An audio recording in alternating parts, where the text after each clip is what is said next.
Hello everyone, welcome to inspire classes. तो आज हम लोग न्यूक्लियाई वाले चैप्टर के एक बड़े ही इंपॉर्टेंट लेक्चर को डिस्कस करेंगे, जिसमें हम लोग सबसे पहले तो ये जानेंगे कि न्यूक्लियर रिएक्शन होती क्या है और उसके बाद इसके कौन कौन से टाइप होते हैं, जिसमें बेसिकली हम लोग न्यूक्लियर फिजन और न्यूक्लियर फ्यूज़न रिएक्शन के बारे में डिटेल में एक्सप्लेन कर रहे होंगे। उनसे जुड़े हुए जितने भी प्रोसेस हैं, बहुत से आपको डायग्राम्स में मैं यहाँ पे दिखाऊंगा, तो दोनों ही प्रोसेस आपको क्लैरिटी के साथ समझ में आ जाएंगे इस लेक्चर के बाद।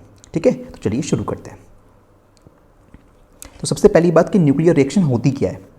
देखो, कुछ कंडीशंस हैं न्यूक्लियर रिएक्शन। भाई आपने केमिस्ट्री में केमिकल रिएक्शन पढ़ी हुई हैं, तो एक केमिकल रिएक्शन में एक न्यूक्लियर रिएक्शन में ना बहुत बेसिक सा डिफरेंस अगर कोई आपसे पूछे तो ये होता है कि कभी भी कोई केमिकल रिएक्शन आपने देखी होगी। जैसे सपोज मैं एक ऐसी केमिकल रिएक्शन लिख के दिखाता हूँ तुम्हें, लाइक मैंने जिंक की रिएक्शन सल्फ्यूरिक एसिड के साथ करी है ना। तो मैंने बनाया यहाँ पे जिंक सल्फेट बन गया और उसके साथ मेरे पास यहाँ पे हाइड्रोजन गैस रिलीज़ हो गई। तो इस पूरी केमिकल रिएक्शन में तुम लोग देख लो कि कोई भी नया एलिमेंट क्रिएट नहीं हुआ है। यहाँ पे जिंक है, हाइड्रोजन है, सल्फर है और ऑक्सीजन है, और इस जगह पर भी प्रोडक्ट वाली साइड पर ही वही सारे एलिमेंट्स हैं, बस उनका रीअरेंजमेंट हो गया है। कोई नया एलिमेंट क्रिएट नहीं हुआ, यानी जिस टाइप के एलिमेंट्स आपके रिएक्शन के लेफ्ट हैंड साइड पे थे उतने ही एलिमेंट्स आपके रिएक्शन के राइट हैंड साइड पर मिले हैं। तो केमिकल रिएक्शन में कभी भी कोई नया एलिमेंट यानी एलिमेंट की आइडेंटिटी कभी लूज़ नहीं होती, कोई नया एलिमेंट कभी क्रिएट नहीं होता। जबकि न्यूक्लियर रिएक्शन के साथ ऐसा नहीं है। न्यूक्लियर रिएक्शन की शर्त ही ये है कि जो दो या दो से ज़्यादा एलिमेंट या न्यूक्लियस आपस में आप लोगों ने रिएक्ट कराए हैं, तो न्यूक्लियर रिएक्शन हो जाने के बाद उनमें से कम किसी एक न्यूक्लियस का चेंज हो जाना बहुत ज़रूरी है, अदरवाइज वो एक न्यूक्लियर रिएक्शन नहीं कही जाएगी। डेफिनेशन देखो क्या लिखा हुआ है, it is a process in which two nuclei, या फिर एक न्यूक्लियस हो और कोई एक सब एटॉमिक पार्टिकल हो, लाइक न्यूट्रॉन हो सकता है ना, प्रोटॉन हो सकता है, अल्फा पार्टिकल हो सकता है। कोई भी एक पार्टिकल की एक न्यूक्लियस के साथ टक्कर हो, या दो न्यूक्लियस की आपस में जब टक्कर होती है और इस कॉलिजन की वजह से जब एक या एक से ज़्यादा नए तरह के न्यूक्लियस जनरेट होते हैं, तो उस रिएक्शन को हम क्या बोलते हैं, न्यूक्लियर रिएक्शन बोलते हैं। यानी हमारे पास या तो दो न्यूक्लियस हों आपस में, उनकी टक्कर हो, या फिर एक कोई पार्टिकल हो, उस पार्टिकल की किसी न्यूक्लियस के साथ टक्कर हो, और इसके रिजल्ट की वजह से यहाँ पे जो चीज़ें बनेंगी उनमें कोई ना कोई एक एलिमेंट एटलीस्ट ऐसा हो जो बिल्कुल नया हो। तो ऐसी रिएक्शन को हम लोग न्यूक्लियर रिएक्शन कहते हैं। ठीक है, एग्जाम्पल में मैं तुम्हें दिखाऊंगा आगे नए टाइप के एलिमेंट, नए टाइप की आइडेंटिटी बनते हुए बिल्कुल। ठीक है, तो मैंने ये बात मैंडेटरी मेंशन भी की हुई है कि hence during a nuclear reaction at least one nucleus has to be transformed into another nucleus. मतलब कम से कम कोई एक न्यूक्लियस किसी दूसरे फॉर्म में ट्रांसफॉर्म हो गया हो, ये ज़रूरी है न्यूक्लियर रिएक्शन के टाइम पे। यानी सारे एलिमेंट सेम टू सेम आपको प्रोडक्ट वाली साइड पे नहीं मिलेंगे, जैसे किसी केमिकल रिएक्शन में मिलते हैं ना, यहाँ पे जिंक, हाइड्रोजन, सल्फर, ऑक्सीजन है, वही सारे एलिमेंट यहाँ पे हैं। तो ऐसा नहीं होता, न्यूक्लियर रिएक्शन में कम से कम एक या एक से ज़्यादा एलिमेंट की आइडेंटिटी बदल जाती है। ठीक है, तो हम लोग उसके बारे में डिस्कस करेंगे। तो ऐसी रिएक्शन कहलाती है हमारी न्यूक्लियर रिएक्शन। ठीक है, अगर आगे डिस्कस करें टाइप्स के बारे में, तो न्यूक्लियर रिएक्शन के बेसिकली दो टाइप होते हैं। एक को हम लोग बोलते हैं न्यूक्लियर फिजन रिएक्शन और दूसरे को बोलते हैं न्यूक्लियर फ्यूजन रिएक्शन। अगर फिजन रिएक्शन की हम लोग बात करें तो फिजन रिएक्शन को फर्दर दो पार्ट में क्लासीफाई किया हुआ है। तो फिजन रिएक्शन के अगर दो पार्ट करें तो उनमें से एक कहलाता है अनकंट्रोल्ड चेन रिएक्शन और दूसरे को बोलते हैं हम लोग कंट्रोल्ड चेन रिएक्शन। ठीक है, अनकंट्रोल्ड चेन रिएक्शन वो है जो एक बार स्टार्ट हो गई, यानी ऐसी न्यूक्लियर रिएक्शन जो एक बार स्टार्ट हो गई तो सिर्फ तब जाके ख़त्म होगी जब सारा आपके पास न्यूक्लियर फ्यूल ख़त्म हो जाएगा।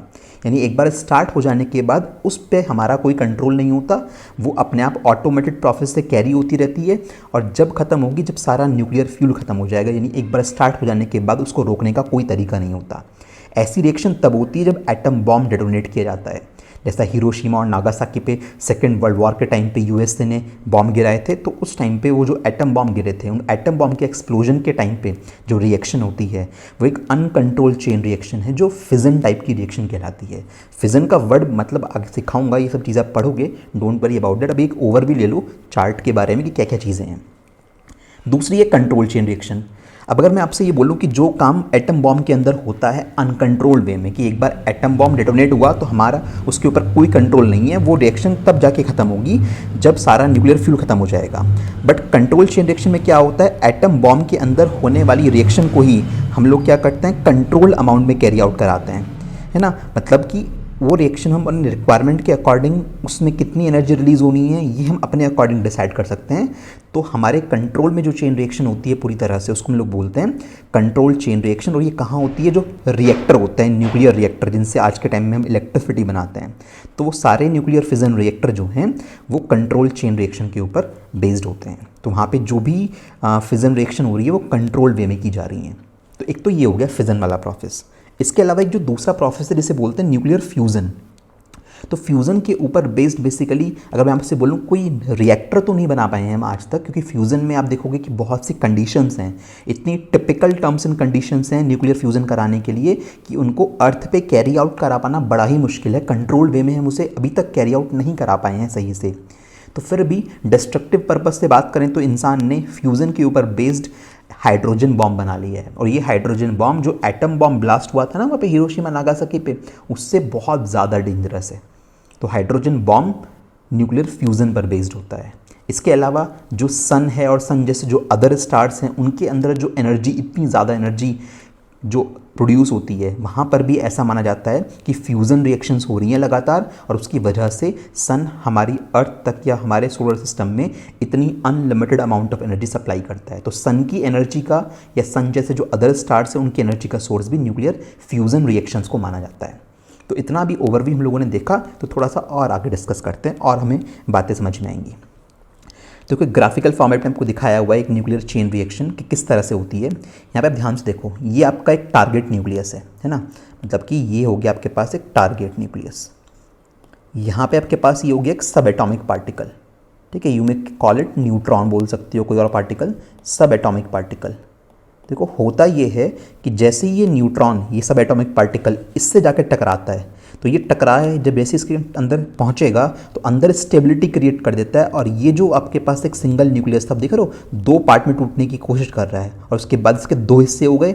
एक न्यूक्लियस तो ये निकल गया अलग, एक न्यूक्लियस ये निकल गया अलग, यानी दो मेरे पास अलग अलग टुकड़े हो गए और इसके साथ तीन नए पार्टिकल्स और जनरेट हुए। अब ये तीन नए पार्टिकल्स क्या करेंगे? ये तीन नए पार्टिकल्स तीन अलग नए एटम्स को ढूंढेंगे और उनको ब्रेक करेंगे। ये इसको कोलाइड करेगा, ये इसके साथ टक्कर करेगा, ये इसके साथ टक्कर करेगा।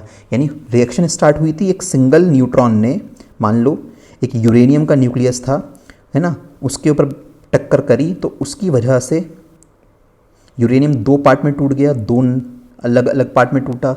और इस प्रोसेस में कितने न्यूट्रॉन निकलेंगे? तीन न्यूट्रॉन निकलेंगे। अब ये तीन न्यूट्रॉन क्या करेंगे? आगे और यूरेनियम के न्यूक्लियस होंगे, उनको जाके तोड़ेंगे। तो ये इसको टक्कर करेगा, ये इसको टक्कर करेगा, ये इसको टक्कर करेगा। तो फिर ऐसे ही होगा, इन सब से तीन तीन नए न्यूट्रॉन निकलेंगे। आप समझ लो कितनी ज़्यादा खतरनाक रिएक्शन हो जाएगी ये। तो पहले देखो एक सिंगल न्यूट्रॉन से स्टार्टिंग करी थी, इसने एक सिंगल यूरेनियम को तोड़ा, उससे दो पार्ट बन गए अलग अलग यूरेनियम के। इनको तो आप छोड़ो तो स्टेबल न्यूक्लियस होते हैं। इसके अलावा साथ में जो ये नए तीन न्यूट्रॉन बने, ये तीन न्यूट्रॉन और तीन यूरेनियम न्यूक्लियस को तोड़ेंगे, जिनकी वजह से 9 न्यूट्रॉन्स निकलेंगे। फिर 9 यूरेनियम के न्यूक्लियस को तोड़ेंगे, उनसे 27 न्यूट्रॉन्स बनेंगे। यानी एक से पहले 3 न्यूट्रॉन बने, 3 से फिर 9 न्यूट्रॉन बने, 9 से 27, 27 से 81, और रिएक्शन ऐसी लगातार मल्टीप्लाई होती जाएगी। कुछ ही सेकंड के अंदर अंदर ये बहुत डेंजर फॉर्म ले लेती है। तो यही होता है जब कोई एटम बॉम्ब ब्लास्ट होता है, तो लगातार ये चेन रिएक्शन होती जाती है, तो चेन बनती जाती है। कुछ न्यूट्रॉन से शुरुआत होती है और धीरे धीरे लगातार न्यूट्रॉन नए नए यूरेनियम को एक्सप्लोड करते जाते हैं और उसकी वजह से बहुत लार्ज अमाउंट में हीट और एनर्जी डेवलप होती है। ठीक है, तो एक जस्ट एक डायग्राम है, आपको एक एनिमेटेड फॉर्म पे दिखाता हूँ इसका, तो ज़रा इसको ध्यान से देखिएगा। मैं इसको स्टार्ट कर रहा हूँ। यहाँ पे आप देखो ध्यान से, ये स्टार्टिंग में यूरेनियम का न्यूक्लियस है, ठीक है। इसको आके एक न्यूट्रॉन स्ट्राइक करेगा। इसके स्ट्राइक करके जब ये टूटेगा तो इससे 3 नए न्यूट्रॉन निकलेंगे। वो 3 नए न्यूट्रॉन जो ये अलग से 3 और यूरेनियम के एटम्स पड़े हुए हैं, इनको तोड़ देंगे। फिर इनसे और नए न्यूट्रॉन्स निकलेंगे, वो और यूरेनियम के न्यूक्लियस को ब्रेक करेंगे। तो ऐसे करते करते फ्यूल के अंदर आपका जो न्यूक्लियर फ्यूल होगा, न्यूक्लियर फ्यूल जनरली यहाँ पे यूरेनियम लिया हुआ है, और भी होते हैं बहुत से। तो जब तक वो न्यूक्लियर फ्यूल ख़त्म नहीं हो जाता, जब तक न्यूट्रॉन्स को नए यूरेनियम के न्यूक्लियस मिलने बंद नहीं हो जाते, तब तक रिएक्शन लगातार चलती जाएगी। तो इसलिए मैंने बोला था कि ये अनकंट्रोल चेन रिएक्शन होती है, जो एक बार स्टार्ट होने के बाद तभी खत्म होगी जब सारा का सारा न्यूक्लियर फ्यूल, यूरेनियम, प्लूटोनियम, जो भी आपके पास, जब तक खत्म नहीं हो जाता तब तक चलती रहती है। ठीक है, ज़रा ध्यान से देखना। देखो आया, ये पार्ट्स में टूटा, अब देखो 3, ये लगातार चेन रिएक्शन, ध्यान से देखना, चलती रहेगी। है ना भाई। स्टार्टिंग में ये ब्रेक हुआ, इससे 3 न्यूट्रॉन निकले, इन्होंने इन तीनों को तोड़ा, यहाँ से फिर और न्यूट्रॉन निकले। अब ये इस तरह से लगातार फैलती जाएगी, फिर कुछ ही सेकंड के अंदर अंदर ये रिएक्शन बहुत ज़्यादा डेंजर फॉर्म ले लेती है। तो इसलिए एटम बॉम्ब जब ब्लास्ट हुआ था हिरोशिमा और नागासाकी पे, तो कुछ ही टाइम के अंदर अंदर, कुछ ही मिनटों के अंदर अंदर कई हज़ार लोग उस एरिया में मर गए थे। और ऊपर से रेडिएशन का जो इम्पैक्ट था, काफ़ी सारे लोग उस इम्पैक्ट की वजह से मर गए। और आज भी रेडिएशन वहाँ पे कुछ ना कुछ थोड़ा बहुत अमाउंट में प्रेजेंट है, जिसकी वजह से आसपास के लोगों को अभी भी उससे इम्पैक्ट पड़ता रहता है। ठीक है, चलिए बाकी चलते हैं। अब देखो कितना खतरनाक होता है न्यूक्लियर फ्यूल, उसका अंदाज़ा आप इस बात से लगा लो कि अगर मेरे पास 50 किलो यूरेनियम 235 है। अब देखो यूरेनियम के ना कई सारे आइसोटोप होते हैं। यूरेनियम का एक 235 वाला भी होता है, 236 भी होता है, 238 भी होता है। तो नेचर में जब हम लोग मेटलर्जी करते हैं ना, जब अर्थ की क्रस्ट में से इसको निकालेंगे तो यूरेनियम 238 मिलता है। और ये अच्छा फ्यूल नहीं है, मतलब इसको हम ना अच्छे से ब्रेक नहीं कर सकते, ये नॉन फिजनेबल होता है। इसका फिजन करा के आप एनर्जी जनरेट नहीं कर सकते। तो हमें क्या करना पड़ता है कि इसकी कंसंट्रेशन करनी पड़ती है। मेटलर्जी में कंसंट्रेशन ऑफ ओर का एक प्रोसेस होता है, तो इसको कंसंट्रेट करके इसमें से हमें क्या निकालना पड़ता है, यूरेनियम 235। ये है हमारे काम का यूरेनियम, जिसको हम प्रॉपर्ली न्यूक्लियर फिजन रिएक्शन के अंदर यूज़ कर सकते हैं। तो 50 किलो अगर मेरे पास ये वाला यूरेनियम है, एनरिच यूरेनियम भी बोलते हैं, है ना, तो हमने यूरेनियम 238 को एनरिच करके 235 निकाल लिया। उस 235 50 किलो 235 यूरेनियम आपके पास है, तो उस केस में वो 50 किलो यूरेनियम 20,000 टन टीएनटी के एक्सप्लोजन से जितनी एनर्जी निकलेगी उसके बराबर है। यानी 50 किलो अगर यूरेनियम आप जला रहे हो, उसका एक्सप्लोजन हो रहा है, तो 50 किलो यूरेनियम के एक्सप्लोजन से उतनी एनर्जी निकलेगी जितनी 20,000 टन, और एक टन में अपने आप में 1,000 किलो होते हैं, तो 20,000 टन टीएनटी के एक्सप्लोजन के बराबर एनर्जी सिर्फ 50 किलो के यूरेनियम से निकल जाएगी। और ये 50 किलो के आसपास के यूरेनियम के जो बॉम्ब बने थे, ये उस टाइम पे डेटोनेट हुए थे जब हिरोशिमा और नागासाकी के ऊपर बॉम्ब डाले गए थे। तो ये लगभग इसी लेवल की बॉम्ब थे। सोचो कितना एक्सप्लोजन, कितना खतरनाक सिचुएशन वहाँ पे हुई होगी। और आज के टाइम पे तो हमारे पास ह्यूमैनिटी ने इतने पावरफुल बॉम्ब बना लिए हैं कि जो हिरोशिमा और नागासाकी पे एटम बॉम्ब डाले गए थे, उनसे मल्टीपल टाइम पावरफुल बॉम्ब्स हमारे पास आज अवेलेबल हैं। तो अगर उनमें से कभी फ्यूचर में किसी ने वो बॉम्ब यूज़ कर लिया तो बहुत ज़्यादा बुरा इम्पैक्ट, जितना डिस्ट्रक्शन हिरोशिमा नागासाकी पे हुआ था उससे बहुत बड़ा डिस्ट्रक्शन ऐसे हो जाएगा अगर इनमें से कोई बॉम्ब यूज़ कर लिया गया। देखो एक एनिमेटेड फॉर्म में न्यूक्लियर एक्सप्लोजन के टाइम पे कुछ किस तरह की कंडीशन होती है यहाँ पे आपको दिखाया गया है। कुछ इस तरह का, मतलब किसी जगह अगर न्यूक्लियर एक्सप्लोजन होगा तो किस तरह की, मतलब lakhs of atmospheric pressure create होता है, करोड्स में टेम्परेचर क्रिएट होता है डिग्री सेल्सियस में। तो मतलब हड्डियाँ भी नहीं मिलेंगी, कुछ भी, बिल्कुल चीज़ें मेल्ट आउट हो जाएंगी। जिस जगह पे एक्सप्लोजन होगा उसके आसपास तो कुछ बचेगा ही नहीं। चलिए अब टाइप्स की बात कर लेते हैं ना। टाइप्स में आ जाते हैं। फिजन और फ्यूज़न आपके एग्जाम में काफ़ी आपसे लिखने के लिए पूछे जाते हैं, तो आपको प्रॉपर इनको डिफाइन करना आना चाहिए। विद न्यूक्लियर रिएक्शन भी आपको लिखनी आनी चाहिए। ठीक है, तो देखो क्या मतलब होता है फिजन का, तो आपको पढ़ाता हूँ। द प्रोसेस, देखो फिजन का पहले मतलब होता है स्प्लिट होना, है ना। फिजन का मतलब क्या है, स्प्लिट होना, टूटना, यानी यहाँ पे चीज़ें टूटेंगी। तो क्या टूटेगा, the process of splitting of a heavy nucleus. एक हैवी न्यूक्लियस स्प्लिट होगा दो हल्के न्यूक्लियस के अंदर। ठीक है, एक हैवी न्यूक्लियस स्प्लिट होकर क्या बनाएगा, दो हल्के न्यूक्लियस बनाता है यहाँ पे हमेशा। तो हैवी न्यूक्लियस का स्प्लिट होगा दो हल्के न्यूक्लियस के अंदर अंदर, और उसके बाद वहाँ से एक एनॉर्मस ट्रिमेंडस अमाउंट की एनर्जी रिलीज होगी। तो उस प्रोसेस को हम लोग क्या बोलते हैं, न्यूक्लियर फिजन बोलते हैं। तो यानी न्यूक्लियर फिजन एक ऐसा प्रोसेस है जहाँ पे एक हैवी न्यूक्लियस दो हल्के न्यूक्लियस में टूटेगा जो लगभग सेम मास के होंगे, और उसकी वजह से फाइनली हमारे पास लार्ज अमाउंट ऑफ एनर्जी उस प्रोसेस के अंदर रिलीज होती है। ठीक है ना, तो इसे न्यूक्लियर फिजन बोलते हैं। अभी न्यूक्लियर फिजन में रिएक्शन कौन सी होती है, तो स्टैंडर्ड रिएक्शन आपको दिखाता हूँ कि कौन सी रिएक्शन के बारे में लोग डिस्कस करते हैं न्यूक्लियर फिजन में। तो देखो यहाँ पे ध्यान से, आपके पास एक यूरेनियम है, यूरेनियम 235, इस पे न्यूट्रॉन की बम्बार्डमेंट करी हम लोगों ने। तो यूरेनियम 235 पे जैसे ही एक न्यूट्रॉन आके स्ट्राइक होगा, तो न्यूट्रॉन के स्ट्राइक होने से यूरेनियम 236 बनेगा। और यूरेनियम 236 जैसे ही मेरे पास बना, ये अनस्टेबल होता है और ये टूट जाता है दो सब पार्ट्स में, बेरियम में और क्रिप्टन के अंदर। आपको ये नंबर याद रखने पड़ेंगे इनके जो ये ऊपर और नीचे लिखे हुए एटॉमिक मास और ये एटॉमिक नंबर हैं, आपको याद रखने हैं। तो बेरियम और क्रिप्टन में टूट जाएगा और साथ में 3 नए न्यूट्रॉन निकलेंगे, और इस प्रोसेस में एनर्जी रिलीज होती है। जो क्यू लिखा हुआ है ना, इसे रिएक्शन की क्यू वैल्यू बोलते हैं। लगभग कितनी एनर्जी रिलीज होती है, 200 मेगा इलेक्ट्रॉन वोल्ट। तो आप चाहो तो इस क्यू को हटा के यहाँ पे क्या लिख सकते हो उसकी जगह पे, प्लस में 200 मेगा इलेक्ट्रॉन वोल्ट, इतनी एनर्जी रिलीज होती है। तो यूरेनियम 235 के ऊपर एक न्यूट्रॉन की बम्बार्डमेंट कराई गई, जिसकी वजह से यूरेनियम 236 बना, और ये अनस्टेबल होने की वजह से 2 न्यूक्लियस में टूट गया, बेरियम और क्रिप्टन में, और इसके साथ साथ में 3 नए न्यूट्रॉन जनरेट हुए प्लस 200 मेगा इलेक्ट्रॉन वोल्ट। यानी एक सिंगल यूरेनियम का एटम जब टूटा तो उससे 200 मेगा इलेक्ट्रॉन वोल्ट की एनर्जी जनरेट हुई। और ये 3 न्यूट्रॉन अब क्या करेंगे, फर्दर और जो यूरेनियम के एटम्स होंगे, है ना, 3 यूरेनियम के एटम, उनको एक्सप्लोड करने की कोशिश करेंगे। तो लगातार ये रिएक्शन बहुत तेज़ी के साथ मल्टीप्लाई होती जाती है। तो एग्जाम में तुम्हें ये रिएक्शन भी साथ में लिख के आनी है उसके डेफिनेशन के साथ साथ, ठीक है। एक इंपॉर्टेंट चीज़ ये आपके एनसीईआरटी में मेंशन है, आपको बता दूं कि लोगों को लगता है कि हमेशा बच्चे ये रिएक्शन रट लेते हैं कि हमेशा बेरियम और क्रिप्टन ही बनेगा, कि जब यूरेनियम के ऊपर न्यूट्रॉन की बम्बार्डमेंट करेंगे और 3 न्यूट्रॉन ही निकलेंगे। तो मैं आपको बता दूं ये डिपेंड करता है, ये एक स्पॉन्टेनियस प्रोसेस है, रैंडम हुए है, कुछ नहीं कह सकते कि हमेशा बेरियम क्रिप्टन ही बनेगा। कोई भी 2 स्टेबल न्यूक्लियस बन सकते हैं, है ना, और 3 न्यूट्रॉन ज़रूरी नहीं है, 3 की जगह 2 न्यूट्रॉन भी रिलीज हो सकते हैं। देखो ये बात मेंशन है एनसीईआरटी में। It is not necessary that each fission of uranium barium and krypton are form, कि हमेशा बेरियम क्रिप्टन बने ऐसा ज़रूरी नहीं है। They may be any stable nucleus. जैसे यहाँ पे देखो, इस जगह पे जब यूरेनियम का एक्सप्लोजन हुआ, यहाँ पे न्यूट्रॉन जब इस पर टकराया तो यहाँ पे एसबी और एनबी बने, है ना, नियोबियम और स्टीबियम कुछ ऐसी नाम होता है, ये बोलते हैं, और 3 न्यूट्रॉन निकल रहे हैं। चलो यहाँ पे तो अगले वाले रिएक्शन के अंदर देख लो, यहाँ पे जेनॉन और स्ट्रॉन्शियम बने और 2 न्यूट्रॉन निकले। तो मतलब जब यूरेनियम का एक्सप्लोजन होगा, जब कोई न्यूट्रॉन यूरेनियम को ब्रेक करेगा, कोलाइड करेगा यूरेनियम के साथ, तो हर बार बेरियम क्रिप्टन का बनना ज़रूरी नहीं है। कोई भी 2 स्टेबल न्यूक्लियस बन सकते हैं और कभी 3 न्यूट्रॉन रिलीज होंगे, कभी 2। ज़्यादातर केसेस में 3 न्यूट्रॉन रिलीज होते हैं, बट कभी कभी रिएक्शन में हो सकता है 2 ही न्यूट्रॉन रिलीज हों, ठीक है। तो ये बात भी आपको समझ में आनी चाहिए। एग्जाम में अगर रिएक्शन आपको लिखनी पड़े फिजन में, तो अब यही लिख के आइएगा, बट यू शुड नो कि हमेशा बेरियम क्रिप्टन का बनना ज़रूरी नहीं होता, ठीक है। चलिए अब आगे चलते हैं। अब देखो, फिजन में हम लोगों ने देख लिया कि जो अनकंट्रोल्ड चेन रिएक्शन वाला पार्ट है वो किस तरह से हमारे पास कैरी आउट हो रहा है। अब वो जो वही रिएक्शन हमने यूरेनियम वाली देखी थी पीछे, उस रिएक्शन को हम लोग कंट्रोल्ड वे में कराने की कोशिश कर रहे हैं, एक पॉजिटिव वे में, उसका एक अच्छा एप्लीकेशन जो ह्यूमैनिटी के काम आए, क्योंकि बॉम्ब बना के तो सिर्फ डिस्ट्रक्शन ही होगा। तो उसका एक बहुत अच्छा जो एप्लीकेशन ह्यूमैनिटी ने बनाया हुआ है वो है न्यूक्लियर रिएक्टर।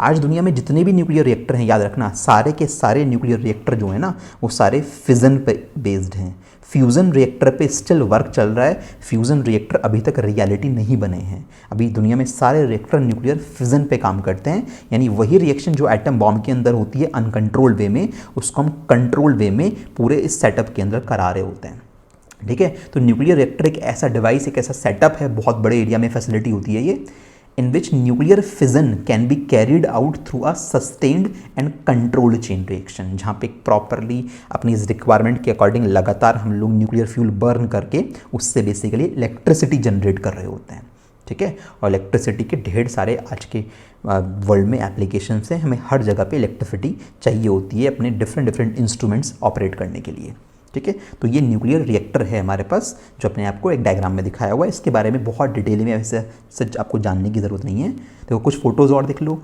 ये इनके कूलिंग टावर्स होते हैं। बाहर से कोई न्यूक्लियर फैसिलिटी है ना, इस तरह की देखने में मिलती है। ये जो आपको धुआं ऊपर से निकलता हुआ दिखाई दे रहा है, ये है इनके कूलिंग टावर्स, क्योंकि इतना हाई टेम्परेचर जनरेट होता है इंटरनल एरिया में, तो वहाँ पे कूलिंग सिस्टम भी लगा के रखने पड़ते हैं।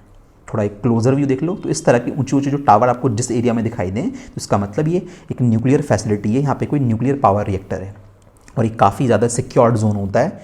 और क्योंकि भाई अंदर आप न्यूक्लियर फ्यूल जला रहे हो, उसमें बहुत सिक्योरिटी चाहिए कि वो न्यूक्लियर फ्यूल किसी भी तरह से किसी गलत हाथों में नहीं लगना चाहिए, अदरवाइज़ कोई उसका मिसयूज़ कर सकता है, उससे कोई बॉम्ब बनाने की ट्राई कर सकता है, ठीक है। तो इस तरह की न्यूक्लियर फैसिलिटी होती है जहाँ पे nuclear fission reaction control amount में कराई जाती हैं इलेक्ट्रिसिटी जनरेट करने के लिए। अब बात करते हैं न्यूक्लियर रिएक्टर की डिसएडवांटेजेस की। तो न्यूक्लियर रिएक्टर जो भी हम आज यूज़ कर रहे हैं, पूरी दुनिया यूज़ कर रही है इनफैक्ट, तो उसमें कुछ इश्यूज़ हैं जिनमें बहुत ज़्यादा दिक्कत है, और उसी की वजह से दुनिया आज सोच रही है कि फ्यूज़न रिएक्टर बन जाए, क्योंकि न्यूक्लियर फ्यूज़न पर बेस्ड जो रिएक्टर है ना, अगर वो कभी बन गए तो उनमें किसी तरह का कोई पॉल्यूशन क्रिएट नहीं होता और किसी तरह का कोई इशू नहीं है। जो यहाँ पे ये डिसएडवांटेज है ना, ये दोनों डिसएडवांटेज फ्यूज़न रिएक्टर के अंदर नहीं पाए जाते। तो इशू क्या है, फिजन रिएक्टर में ना जो हम लोग न्यूक्लियर फ्यूल यूज़ कर रहे हैं, एक टाइम के बाद वो न्यूक्लियर फ्यूल जब हमारे काम का नहीं होता, यानी जो वेस्ट जनरेट होता है, अब उस वेस्ट को आप ऐसे ही ओपन प्लेस पे नहीं फेंक सकते, क्योंकि वो रेडियो एक्टिव वेस्ट होता है सारा का सारा, और उससे लगातार हार्मफुल रेडिएशंस निकलते रहते हैं। तो आज भी हमारे सामने एक बहुत बड़ा ये चैलेंज है कि हम किस तरीके से एक न्यूक्लियर वेस्ट को डिस्पोज करें। अभी फ़िलहाल के लिए आजकल क्या काम करते हैं कि न्यूक्लियर फैसिलिटी में जो भी वेस्ट मटेरियल निकलता है उसको उन्हीं फैसिलिटी के अंदर बहुत बड़े बड़े पॉन्ड बनाए हुए होते हैं, पानी भरा होता है उनमें, उनमें फेंक देते हैं, और वो धीरे धीरे उनमें जो हैवी मेटल्स होते हैं, हैवी मटेरियल सारा का सारा वाटर में एब्जॉर्ब होकर नीचे पहुंच जाता है, और फिर फाइनली उसको वहाँ से निकाल के अंडरग्राउंड डंपिंग कर दी जाती है। तो ज़मीन में दफनाने वाला प्रोसीजर है हमारे पास जो हम आजकल यूज़ करते हैं। बट एक सब प्रॉब्लम है क्योंकि उससे कहीं ना कहीं हम ग्राउंड को ख़राब कर रहे हैं, जो भी एरिया में वो डंपिंग की जा रही है, तो उससे वो लैंड की फर्टिलिटी पूरी तरह से ख़राब हो जाती है। दूसरा इशू क्या है कि जो ये न्यूक्लियर फ्यूल है ये नॉन रिन्यूएबल है। अभी अर्थ की क्रस्ट में से तो निकाला जा रहा है, यूरेनियम है, प्लूटोनियम है, ये सारी चीज़ें कहाँ से मिलती हैं हम लोगों को? अर्थ की क्रस्ट में से मिलती हैं। अब अर्थ की क्रस्ट में से ये सारी चीज़ें जो हम लोगों को मिल रही हैं ये नॉन रिन्यूएबल हैं, यानी कुछ डिकेड्स के बाद ये रिजर्व पूरी तरह से ख़त्म हो जाएंगे, ठीक है। उसके बाद इनको वापस से रिप्लेनिश होने में लैक्स ऑफ ईयर्स लगेंगे। तो ऐसा नहीं कि लगातार हम अर्थ की क्रस्ट में से चीज़ें निकाल रहे हैं तो वो ख़त्म नहीं होंगी। तो न्यूक्लियर फ्यूल एक टाइम के बाद ख़त्म हो जाएंगे, जिन पे हम लोग अपना फिजन रिएक्टर आजकल चला रहे हैं। तो फिजन रिएक्टर एक टाइम के बाद चैलेंज बन जाएंगे, क्योंकि हमारे पास फ्यूल ही अवेलेबल नहीं होगा उसमें बर्न करने के लिए, ठीक है। तो अब बात करते हैं फाइनली न्यूक्लियर फ्यूज़न के ऊपर। फिज़न के बारे में बहुत सारी बातें हो गई, न्यूक्लियर रिएक्टर के बारे में बातें हो गई, उसकी डिसएडवांटेज के बारे में बातें हो गई। अब बात करते हैं फ्यूज़न। तो न्यूक्लियर फ्यूज़न, देखो फ्यूज़न वर्ड का मतलब होता है जुड़ना, है ना, में से एडिशन ऑफ समथिंग। जब दो या दो से ज़्यादा चीज़ें आपस में जुड़ के एक बड़ी चीज़ बनाती हैं तो उसे फ्यूज़न बोलते हैं बेसिकली। भाई फिज़न में क्या हुआ था? फिज़न में एक बड़ा जो न्यूक्लियस था उसकी किसी से टक्कर हुई और उसकी वजह से वो दो छोटे न्यूक्लियस में टूटा, और इस प्रोसेस में काफ़ी ज़्यादा अमाउंट में एनर्जी रिलीज़ हुई।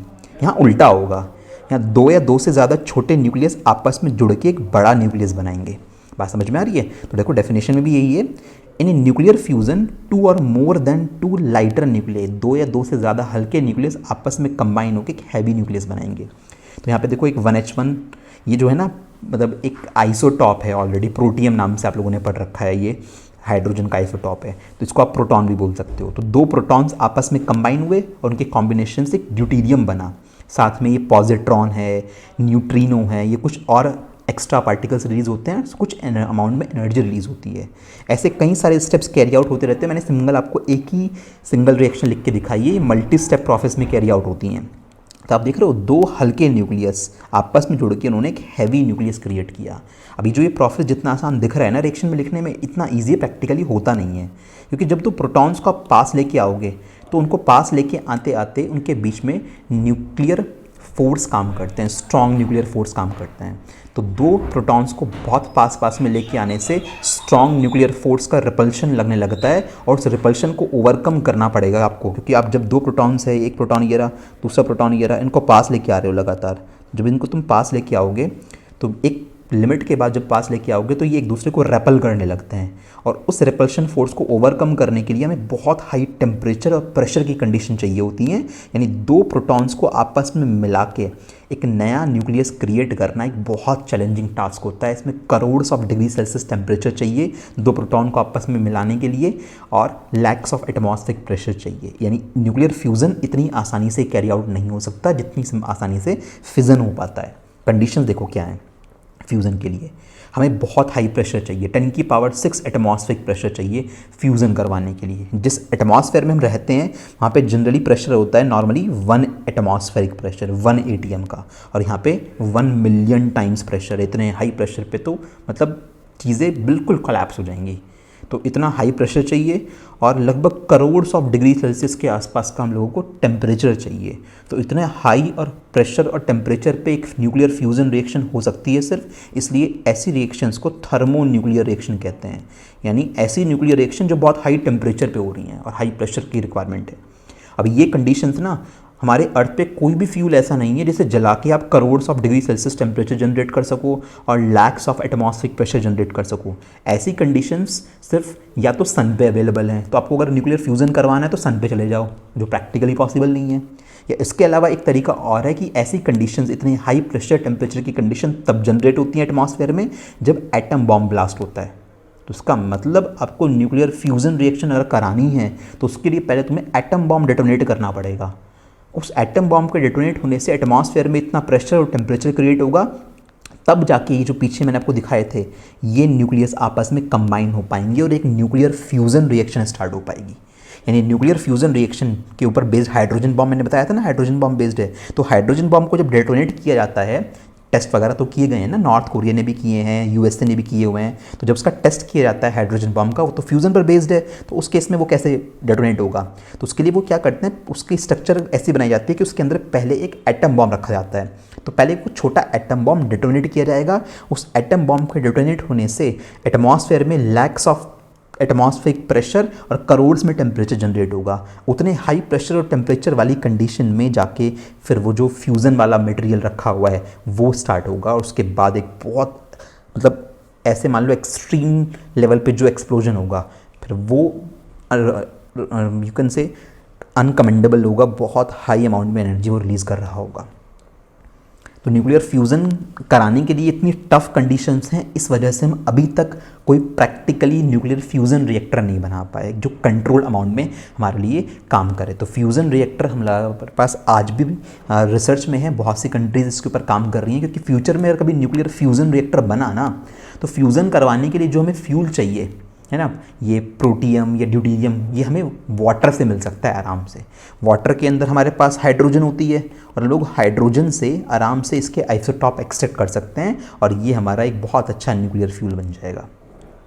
ठीक है, देखो मैं एक एनिमेशन स्टार्ट करता हूँ। देखो यहाँ पे एक ये है, एक ये है, आपस में कंबाइन होंगे, कंबाइन होके फ्यूज़न हो गया, और एक देखो हैवी न्यूक्लियस बन गया। तो बहुत सारी वैरायटी की न्यूक्लियर फ्यूज़न रिएक्शन हो सकती हैं। तो उसमें से एक एनसीईआरटी में टॉपिक दे रखा है सन की एनर्जी का। तो मैंने आपको जैसे बताया था, सन और सन जैसे जितने भी दूसरे स्टार्स हैं उनमें इतनी ट्रेमेंडस amount of energy nuclear fusion की वजह से होती है। और वहाँ पे न्यूक्लियर फ्यूज़न की जो रिएक्शन है ना, एक पार्ट में नहीं हो रही, मल्टीपल स्टेप्स में वो रिएक्शन कैरी आउट होती है। और बेसिकली क्या चीज़ फ्यूल की तरह काम करती है, तो सन पे प्रेजेंट जो हाइड्रोजन है, इतनी एनॉर्मस अमाउंट में हाइड्रोजन है सन के अंदर, वो हाइड्रोजन एक्ट करती है फ्यूल की तरह। और जो फाइनल रिएक्शन क्रिएट होती है, सारे स्टेप्स अगर आप ऐड कर लें, तो फाइनल रिएक्शन आपके पास ये है। ये एक स्टैंडर्ड न्यूक्लियर फ्यूजन रिएक्शन है जो सन के अंदर होती है। इसको आप लिख के आ सकते हो चाहो तो न्यूक्लियर फ्यूजन के एग्जाम्पल में, जब उस एग्जाम्पल को दोगे तो 4 प्रोटियम, 4 प्रोटॉन सब आपस में कंबाइन होते हैं, साथ में 2 इलेक्ट्रॉन्स भी हैं, तो उससे एक हीलियम का न्यूक्लियस बनता है, 2 न्यूट्रिनो बनते हैं, 6 गामा पार्टिकल्स हैं जिन्हें आप फोटॉन बोल सकते हो, और 26.7 mega electron volt energy generate होती है। तो 4 प्रोटॉन्स के कॉम्बिनेशन से इतनी एनर्जी जनरेट होती है। और अगर आप मैथमेटिकली कैलकुलेट करेंगे तो ये एनर्जी फिजन वाले प्रोसेस से ज़्यादा होती है। फिजन में आप देखो ना, फिजन में क्या हो रहा था, यूरेनियम 92 यूरेनियम 235, ये जाके एक इसकी वजह से 200 मेगा इलेक्ट्रॉन वोल्ट की एनर्जी निकल रही थी। यानी कितना मास आपके पास बर्न हो रहा है, 235 AMU मास बर्न होके इतनी एनर्जी रिलीज़ हो रही है लगभग। और यहाँ पे अगर आप मल्टीप्लाई करो 4 1 जा 4, तो 4 AMU मास बर्न होके कितनी एनर्जी रिलीज़ हो रही है, 26.7। तो ओवरऑल देखा जाए तो फ्यूज़न वाला प्रोसेस ज़्यादा डेंजरस होता है फिजन के कंपैरिजन में। खैर, तो सन में इतनी ज़्यादा हाइड्रोजन है, ऐसा माना जाता है कि सन आने वाले 5 बिलियन ईयर्स तक, 500 करोड़ साल तक ऐसे ही एनर्जी रिलीज़ करता रहेगा। सन पे इतनी हाइड्रोजन है, और एक टाइम के बाद जब ये टाइम पूरा हो जाएगा कभी ना कभी, तो हाइड्रोजन की बर्निंग सन पे स्टॉप हो जाएगी और सन धीरे धीरे ठंडा होना स्टार्ट हो जाएगा।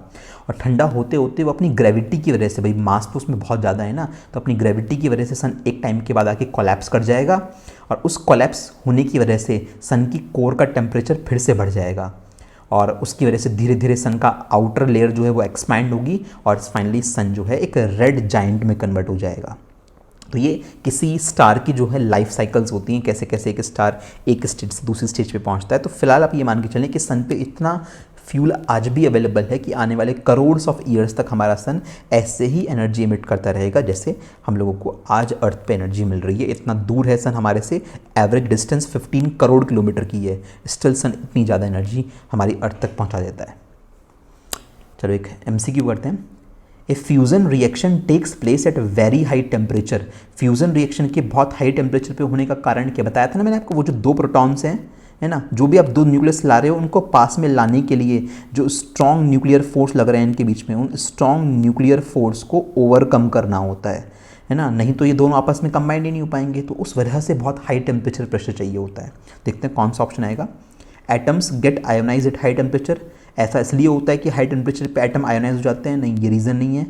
Molecules get decompose at high temperature? नहीं। Nuclei get decompose? नहीं।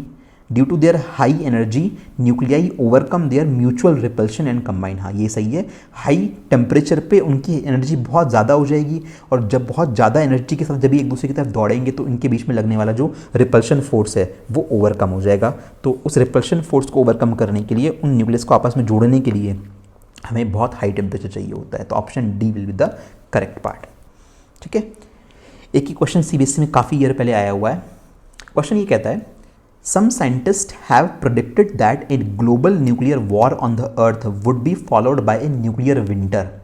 What would cause nuclear winter? वो कह रहे हैं कि अगर कभी न्यूक्लियर वॉर हुआ ग्लोबल लेवल पे, अर्थ पे पूरे हर जगह पे न्यूक्लियर वॉर अगर छिड़ गया, तो उस सिचुएशन में, उस न्यूक्लियर वॉर के हो जाने के बाद अर्थ पे एक न्यूक्लियर विंटर आएगी। और उस न्यूक्लियर विंटर के बारे में पूछा है कि क्या कारण है उस न्यूक्लियर विंटर का, है ना। मतलब इतनी सर्दियाँ पड़ेंगी, और वो सर्दी पड़ने का जो रीज़न है वो न्यूक्लियर वॉर होगा। तो न्यूक्लियर वॉर की वजह से जो विंटर आ रही है उसे बोलते हैं न्यूक्लियर विंटर। तो उसका कारण पूछा है। तो देखो, इसका सिंपल रीज़न ये है कि ग्लोबल लेवल पे हर जगह पे एक कंट्री ने दूसरी कंट्री के ऊपर एटम बॉम्ब डालने या हाइड्रोजन बॉम्ब यूज़ करने स्टार्ट कर दिए, एटॉमिक बॉम्ब यूज़ करने स्टार्ट कर दिए। तो उसकी वजह से जो एक्सप्लोजन होगा, और एक्सप्लोजन से जो धुआं निकलेगा एनॉर्मस अमाउंट में, वो चारों तरफ अर्थ के क्लाउड बना लेगा। तो हमारी ये अर्थ है, इस अर्थ पे जगह जगह अगर न्यूक्लियर वॉर स्टार्ट हो जाएंगी तो अर्थ के चारों तरफ क्या बन जाएंगे? क्लाउड्स की लेयर बन जाएंगी जगह जगह पे।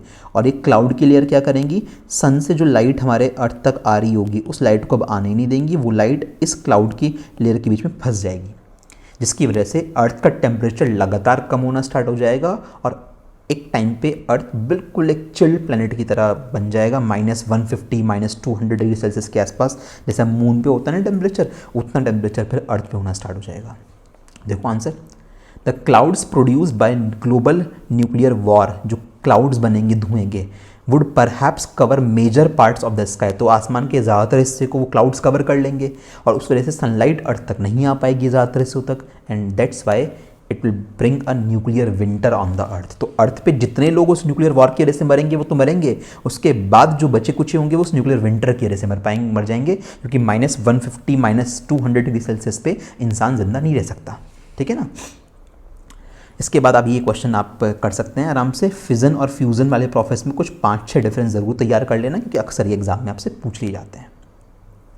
देखो, ये हिरोशिमा वाली साइट है, जापान का हिरोशिमा शहर जहाँ पे सबसे पहले न्यूक्लियर बॉम्ब ड्रॉप किया था यूएसए ने। तो देखो इधर की सिटी देखो कितनी डेवलप्ड है, और ये हिस्सा जापान ने आज भी छोड़ा हुआ है। ये वो एरिया है जिसके पास में न्यूक्लियर बॉम्ब ड्रॉप किया गया था। तो इस तरह का पूरा वो उस टाइम उजड़ गया था आसपास का सारा एरिया। तो जापान ने आज भी एक हिस्टोरिकल मूवमेंट के लिए, अपनी याद के लिए कि हाँ हमारी कंट्री के ऊपर कभी ऐसा अटैक हुआ था, कहीं ना कहीं उसमें जापान की भी गलती थी, तो उस वजह से उसको मेमोरी को अपने सिटीज़न तक पहुंचाने के लिए, ताकि उन्हें याद रहे कि वॉर कितनी ज़्यादा नुकसान क्रिएट करता है और किस तरह से हर कंट्री के लिए वो बहुत हार्मफुल होता है, तो उस मेमोरी को अपनी सिटीज़न के सामने रखने के लिए जापान ने आज भी इस एरिया को रेनोवेट नहीं किया। ये आज भी ऐसे केसे जापान में पड़ा हुआ है। बहुत से विजिटर्स या बहुत से टूरिस्ट इस जगह को देखने के लिए आते हैं।